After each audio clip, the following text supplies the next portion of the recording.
We trust computers to do pretty much everything. I mean, we trust them to model the climate, trade billions of dollars in a blink, and, land a rover on Mars. Right. There's this base assumption that once you put physics into code, it's rock solid. It's math. It can't be wrong. Which is a very comforting thought until you talk to anyone who actually builds those simulations. And that is exactly where today's deep dive begins. We're looking at a stack of research that suggests that at a really fundamental level, down in the silicon computers are, well, they're essentially lying to us about the universe. Or at least they're doing a very, very bad job of describing it. We're talking about drift. This is that thing where you leave a physics engine running, maybe it's a solar system or a video game, and you come back a few hours later. And the planet hasn't just orbited the sun. Yeah, it has slowly, just inexplicably spiraled away from it. Oh. Or into it. It is the absolute bane of every simulation engineer's life. You can program the laws of gravity perfectly, Newton's happy, Einstein's happy, but the planet still crashes. And normally I'd just assume that's a bug in the code, a typo somewhere. Mm-hmm. But the sources we're covering today argue that the bug isn't in the code, it's in the math itself. Or rather, the specific type of math we've forced computers to use. We are diving deep into the world of rational physics. And it's a framework that really challenges the way we've taught geometry and physics for, a few thousand years? And the argument is? It's simple, but it's also kind of destructive. We need to banish transcendental numbers. Banish them, like actually kick pi out of the classroom. Pi, the square root of 2. Euler's number. Get rid of all of them. The whole premise is that these numbers, the ones with infinite non-repeating decimals, are the root cause of that drift. Because a computer can't actually store pi. It physically can't. A computer's memory slot is finite. It's 64 bits. Pi is infinite, so the computer has to chop it off. It truncates it. Exactly. It creates an approximation. We call this a floating point error. And it's tiny, maybe the 15th decimal place. Mm-hmm. But if you are simulating a planet orbiting a star for 1 million frames, that error is going to stack up. It just compounds. Yeah. It's like building a skyscraper and being off by 1 millimeter on the first brick. By the time you get to the 50th floor, the whole building is leaning. So the mission for us today is to explore this alternative.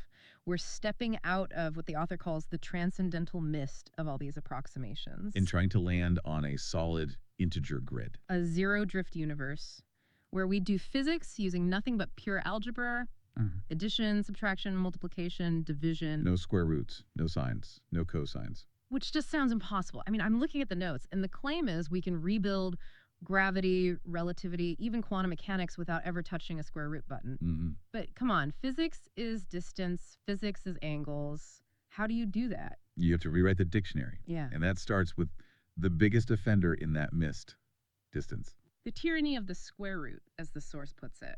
It's a dramatic title, I know, but it's kind of accurate. Think about the distance formula from high school. You have 2 points. You want to know how far apart they are. Okay, Pythagorean theorem.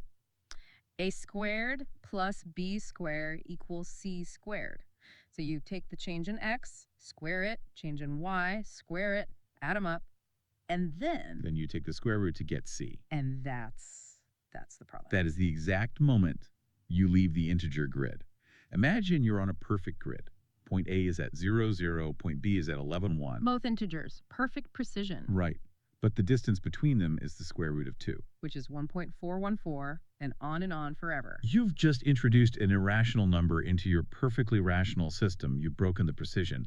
And here's the real kicker. Why did you even need that number? Usually in physics, you calculate the distance, and then what's the next step? Well, let's take gravity. Newton's law. Yeah. Force is g times the masses divided by distance squared. Oh. So we take the square root, get this messy infinite decimal, only to immediately square it right back again. It is computational insanity. We are obsessed with distance because it's something we can, visualize with a ruler. But the physics of the universe doesn't care about a ruler. It cares about the field, the area. It cares about the square. So the proposal is just don't take the root. Exactly. Stay in square space. The source introduces the first new concept, quadrants, with a capital Q. Which is literally just distance squared. Just Q equals delta x squared plus delta y squared. Yeah. If your coordinates are integers, your quadrants is always an integer. It is perfectly precise. You never have to round anything. Yeah. Ever. Okay, hold on. I get the efficiency part, but I'm trying to picture the reality of this. If I'm an architect, I need to know if a beam fits. Hmm. I can't tell a contractor, hey, make the beam a quadrants of 25. No, of course not. He needs to know it's 5 meters long. For the human end user, sure, you take the square root at the very last second just so you can write a label on the blueprint. But inside the physics engine, inside the logic of the universe, Yeah. you never actually need that linear distance. So gravity becomes what? An inverse quadrants law? Precisely. Force equals G times m over Q. You calculate Q directly from the coordinates. Integers go in, rational numbers come out, no irrational drift. The computer can run that for 1 billion years, and it will never lose a single bit of precision. That actually makes a lot of sense for gravity. But you can't tell me this works for everything. What about angles? You can't do geometry without angles. I'd argue you can't really do geometry with them, at least not on a computer. Oh, come on. No, seriously, think about what a degree is. It's a totally arbitrary slice of a circle. And to use it, you need sine and cosine. And how does a computer find the sine of something? It sums an infinite series. It approximates. There's that mist again. So rational physics kills the angle and replaces it with something called spread. Spread, okay. Imagine 2 lines crossing. We want to measure how open they are. Instead of reaching for a protractor, we just look at the relationship between the quadrances. The formula is the ratio of the opposite quadrants to the hypotenuse quadrants. So S equals Q opposite over Q hypotenuse. And since Q is a rational number, spread is just a rational number, a simple fraction. But how do I visualize spread? If I say 45 degrees, you know what that looks like. What is a spread of a half? Think of a book. If the book is closed, the lines are parallel. The spread is 0. Okay. If you open the book perfectly flat, so the covers are perpendicular, a right angle, the spread is 1. Right, so it's a scale from 0 to 1. Exactly. And that 45-degree angle you just mentioned, that is a spread of precisely 0.5. It's that clean. It is cleaner. Because 45 degrees is really pi over 4 radians, it has pi baked into it. A spread of 0.5 just involves 1 divided by 2. I want to push back a little because it feels like we're just renaming things. Does using spread actually make the physics easier, or is it just different? Let's use the optics example from the research. Snell's law. Light entering water. Oh, right, refraction. Yeah. The straw that looks bent in a glass. Classically, Snell's law is a total mess. It's n1 sine theta, 1 equals n2 sine theta 2. You have refractive indices, sines of angles, and to solve it, you have to use inverse sine functions. It's a heavy lift computationally. And in rational physics. We just square everything. The law becomes Q1 times S1 equals Q2 times S2. Q times spread equals Q times spread. That's it. That's it. So look at their example. Light goes from air to water. We'll define air's optical quadrants as 1. And let's say water is denser, so its quadrants is 16 over 9. Okay, specific fractions. I'm with you. And light hits the water at a spread of 1 over 2. That's our 45-degree angle. So on the left side of the equation, we have 1 times 12. And on the right, we have 16 over 9 times the new spread, S2. We just need to find S2. So this is just basic algebra. Divide by 16 over 9, which means multiplying by 9 over 16. So 12 times 9 to 16 is? Yes. 9 over 32. Done. The spread of the light in the water is exactly 932. No infinite decimals, no rounding errors. If you did this the classical way, you'd be drowning in floating point errors. Here, the universe is just handling fractions. It really does feel like cleaning a messy room. You just sweep out all the decimals, and you knew a but was coming. I did. Static things are easy. Measuring lines, bending light, fine. But the universe moves. Things spin. The circle problem. Exactly. Circles are the definition of transcendental. They're made of pi. Yeah. If we delete pi and sine and cosine, how does anything rotate? How do we make a wheel turn? This is where most people assume the whole framework just falls apart. But the solution is, I think, the coolest part of the entire theory. It uses something called the t parameter. I saw the formulas for this, like x equals r times 1 minus t squared over 1 plus t squared. It just looks like we're swapping one complex formula for another. What even is t? Is it time? It's not time. It's a geometric trick. We call it rational parameterization. Picture a circle. Now imagine you're standing at the very top, the North Pole, coordinate 0, 1.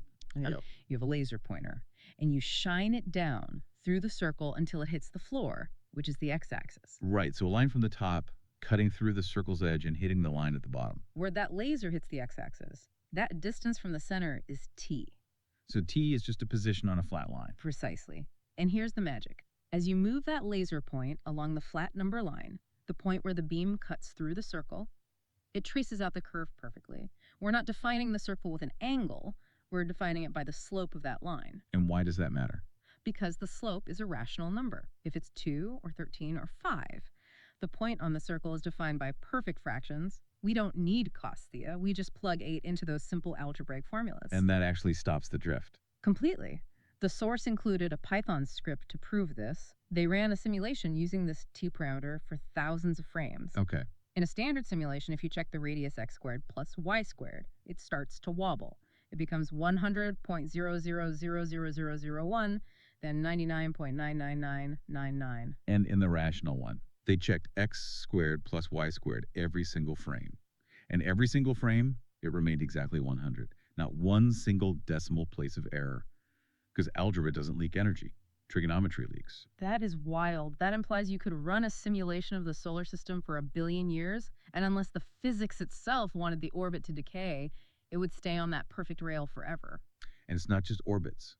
Think about springs, harmonic motion, anything that wiggles. Right. The simple harmonic motion example, that's usually all sine waves. And calculating the speed of that spring at any point is usually a nightmare of phase angles.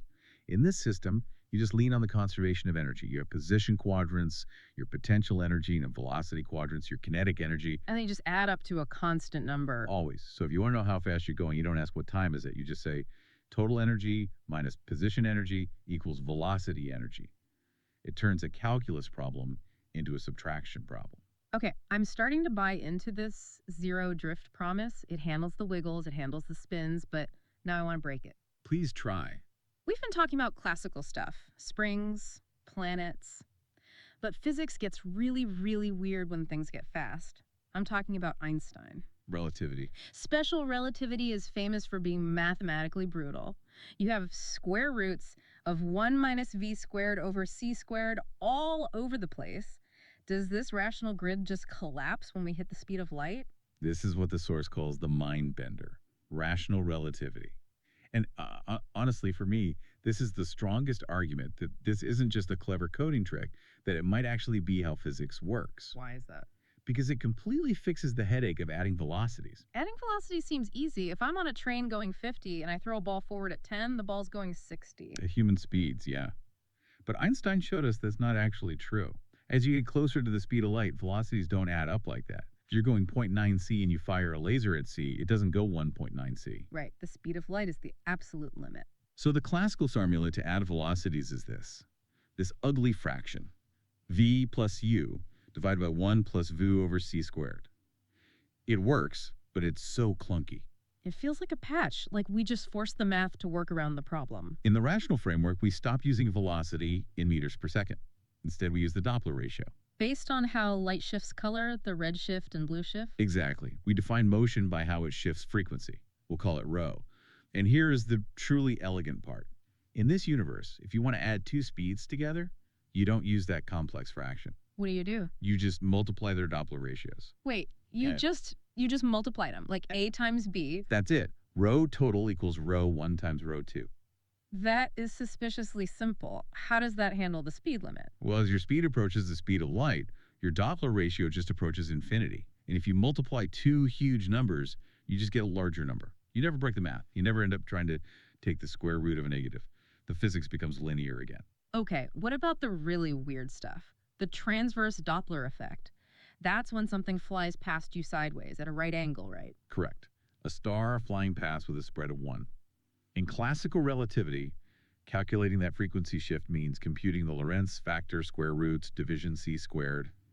It's a mess. And in the rational version? Since it's a right angle, the formula just collapses. It becomes rho equals 1 minus qv. Where qv is the velocity quadrants. Yeah. So 1 minus the speed squared. That is the entire formula. That's it.